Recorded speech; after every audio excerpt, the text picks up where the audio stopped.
ত্রিপুরা রাজ্যের তফসিল জাতি অংশের ছাত্রছাত্রীদের সুবিধার কথা চিন্তা করে রাজ্য সরকারের তফসিল জাতি কল্যাণ দপ্তরের তরফে আর্থিক সহায়তায় বহির্রাজ্যের একাধিক কলেজে বিএড কোর্স করানো হয় বেশ কিছু ছাত্রছাত্রীদের।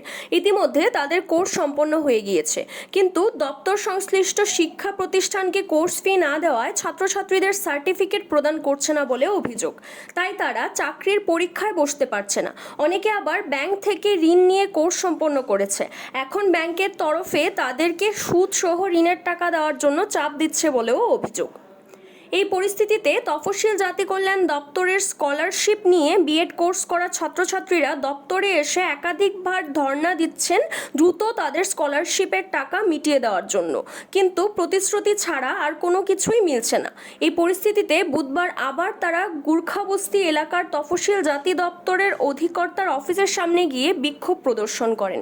বিক্ষোভকারীদের বক্তব্য, যদি সময় মতো তাদের স্কলারশিপের টাকা মিটিয়ে দেওয়া হতো তাহলে আজ তাদের আন্দোলন করতে হতো না।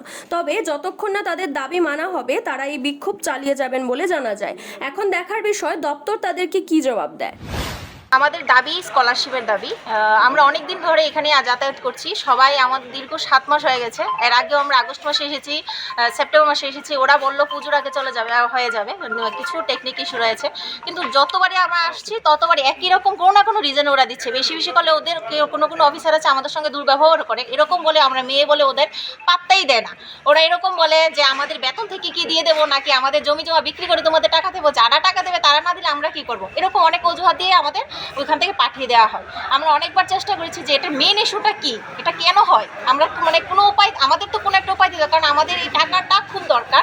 কারণ আমরা অনেকের কাছ থেকে ধার নিয়ে আমরা স্কলারশিপের টাকাটা দিয়েছি, কারণ আমরা স্কলারশিপের যে টাকাটা আমরা পাবো ওটা দিয়ে আমাদের বহিরাজ্য থেকে যে আমরা বিএডটা করেছি ওই টাকাটা শোধ করতে হবে। কিন্তু ওরা আমাদের টাকাই যে এখন আমরা পাই না, ওখান থেকে আমাদের অনেক চাপ, যার কারণে আমরা ধার দেনা করে আমাদের ওই কলেজের টাকাটা মেটাতে হয়েছে। কিন্তু যার থেকে যে ধার দেনা করলাম ওদের তো একটা নির্দিষ্ট সময় দিয়ে আমরা করেছি, সে টাকাই আমরা পাচ্ছি না, ওদেরকে আমরা কিভাবে দেবো। এখন আমরা কিছু বুঝতে পারছি না আমরা কি করবো, তার জন্যই আমরা এই আন্দোলন করছি। CRI TV, channel for news and entertainment.